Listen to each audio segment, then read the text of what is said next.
बंद किया है। आपातकाल लगा क्या इस देश में? आपातकाल है, जाने नहीं देंगे, गुंडा कर दिया ये, क्यों नहीं जाने देंगे? क्यों नहीं जाने देंगे ये बताइए। आपातकाल है क्या इस देश में? इसलिए कौन है आप अनुमति देने वाले? आप है कौन अनुमति देने वाले? आदेश कम्युनिटी किसका आदेश? मजिस्ट्रेट का इस आदेश। देश में किसी के संवेदना में शामिल होने के लिए किसी से अनुमति लेनी पड़ेगी। हत्या तो रोक नहीं रहे, बलात्कार तो रोक नहीं रहे, आप जाने से रोक रहे हैं। आप क्यों रोक रहे हैं? जाने से रोक नहीं पाए। क्यों? कोई आदेश है? आदेश है। क्यों आदेश है? क्या आदेश है? नमस्कार, मैं शंभू कुमार सिंह और आप देख रहे हैं नेशनल दस्तक। यूपी में लगातार हालत जो है वो भयावह होते जा रहे हैं। आगरा में एक बहुजन बेटी जो कि पीजी की डॉक्टर थी, पोस्ट ग्रेजुएट कर रही थी, गायनेकोलॉजिस्ट थी, उनको एक मिश्रा जी ने घर से किडनैप किया और रास्ते में मर्डर कर दिया। और सोशल मीडिया पर वो वीडियो भी बना रहे कि हाँ मैंने मर्डर किया है। कम्युनिटी गाइडलाइंस की वजह से वो मैं नहीं उठा सकता हूँ, मैं आपको पूरा नहीं दिखा सकता, लेकिन सोचिए किस तरह के हालात हैं। अपहरण का केस दर्ज कराया गया था। अगर पुलिस तुरंत कोई मेजर उठाती, प्रिवेंटिव मेजर लेती तो वो होनहार डॉक्टर बच जाती। लेकिन जिस तरह से उनकी हत्या की गई है वो काफ़ी शर्मनाक है, दर्दनाक है। तो सोचिए कि क्या हालत है। भदोही में एक पुलिस का ट्वीट जो आ रहा है वो देखिए किस तरह से भदोही पुलिस, एक महिला को पहले किडनैप किया गया, फिर रेप किया गया, फिर उसको तेजाब से नहला दिया गया।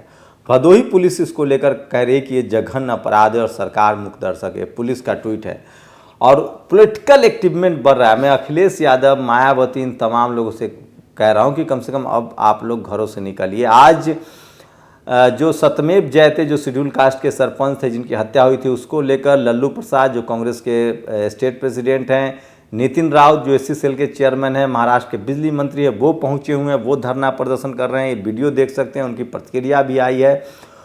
आजमगढ़ जिले के बासगांव के प्रधान की दिन दहाड़े गोली मारकर निर्मम हत्या की गई है।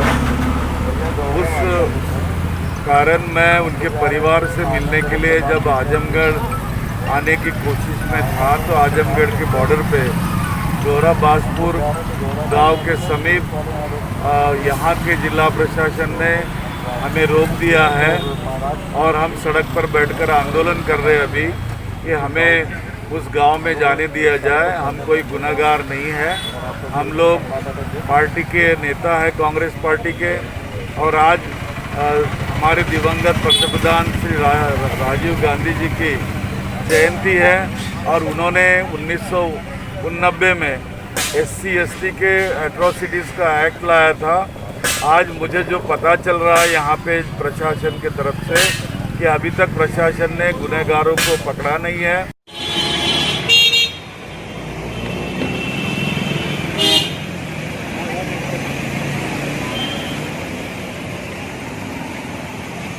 बीच में अंदर घुस के बीच में डालो अंदर घुस के।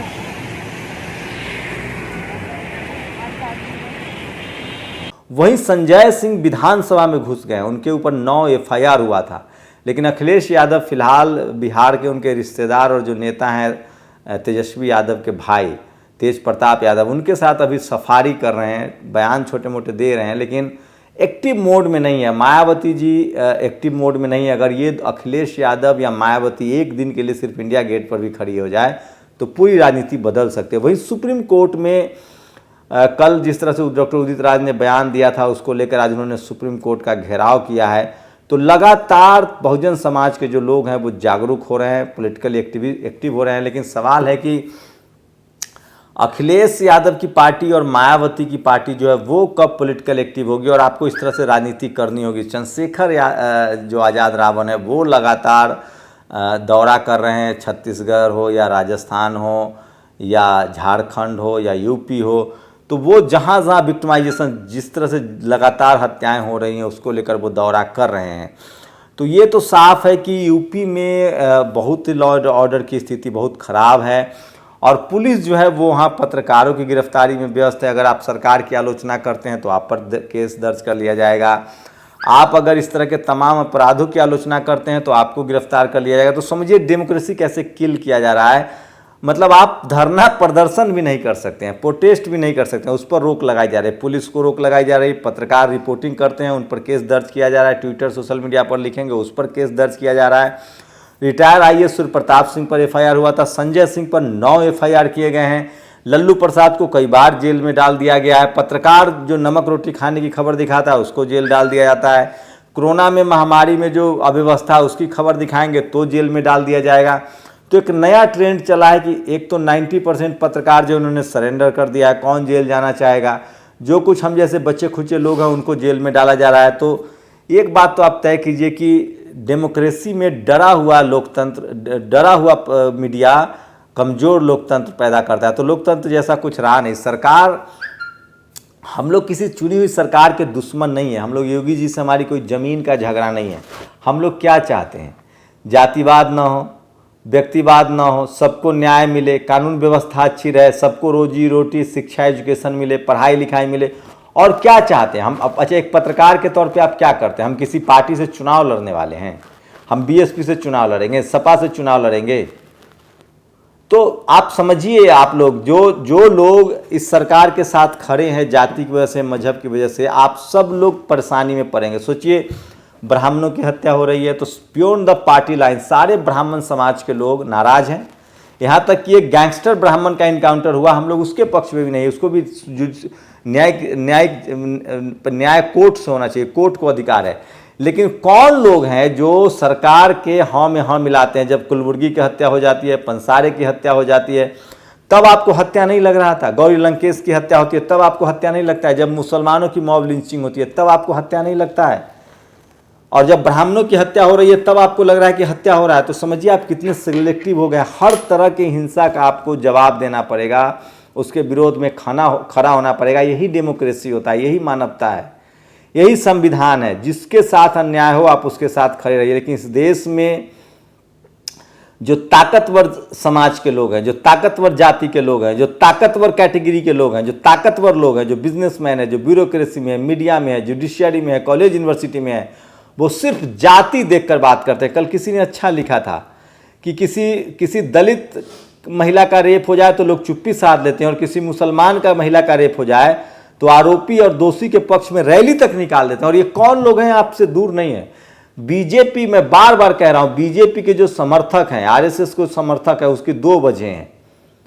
जो जनरल कैटेगरी के लोग हैं वो इसलिए उसका समर्थन करते हैं क्योंकि उनको लगता है कि बीजेपी आरक्षण खत्म कर रही है और मुसलमानों को टाइट कर रही है, जाति व्यवस्था कायम कर रही है। और जो एससी एसटी ओबीसी के लोग बीजेपी आरएसएस के समर्थक हैं, उनको लगता है कि धर्म की वजह से वो उसके साथ हैं। तो समझिए, कोई भी सरकार हो, चाहे महाराष्ट्र की सरकार हो या यूपी की सरकार हो या बिहार, किसी की भी सरकार हो, सरकार से सवाल पूछना चाहिए। और जो लोग, आम लोग जो उसके पक्ष में, सरकार सबकी होती है साहब, सरकार हमारी भी है, सरकार आपकी भी है, सरकारी गरीब का भी है, सरकार अमीर का भी है। अगर राज्य में कोई व्यवस्था गलत हो रहा है, किसी के साथ अन्याय हो रहा है, किसी के साथ जातिगत भेदभाव हो रहा है, किसी के साथ लिंग के आधार पर भेदभाव हो रहा है, तो उसके खिलाफ खड़े होइए। और अच्छी बात है यूपी में कम से कम कांग्रेस को, लेकिन एक चीज करना चाहिए, जो कांग्रेस, चूंकि अब आप अखिलेश को तो दोष ही देंगे नहीं, उनका तो कोई राज्य में सरकार है नहीं, मायावती की सरकार है नहीं, आरजेडी की सरकार है नहीं, स्टालिन की सरकार है नहीं, हेमंत सोरेन की सरकार छत्तीसगढ़ में। अगर एक भी कास्ट एट्रोसिटी की खबर होगी, एक भी गलत खबर चलेगी, तो चाहे हेमंत सोरेन क्यों ना, हम लोग उनके खिलाफ भी बात करेंगे। तो ज़्यादातर राज्यों में बीजेपी और कांग्रेस के खिलाफ सरकार है। कांग्रेस जिस तरह से राजनीति कर रही है यूपी में, उसको अपने राज्यों में भी इस तरह की चीज़ों को बचाना चाहिए। तो ये समझिए। और लगातार सुप्रीम कोर्ट का घेराव किया जा रहा है जिस तरह से। अब एक नई खबर है कि छत्तीसगढ़ सरकार ने, जो हमारे चीफ जस्टिस ऑफ इंडिया, उनके नेफ्यू को अपना सॉलिसिटर जनरल बनाया है। लोग इसको भाई भतीजावाद कह रहे हैं। चलिए, मैं इस पर कुछ टिप्पणी नहीं करूँगा, लेकिन कोलिजियम सिस्टम इस देश की एक बड़ी सच्चाई है। सुप्रीम कोर्ट और हाई कोर्ट के जजों का कोई एग्ज़ाम नहीं होता है, वहाँ नेपोटिज्म है, भाई भतीजावाद है, कास्टिज्म बहुत चरम पर है।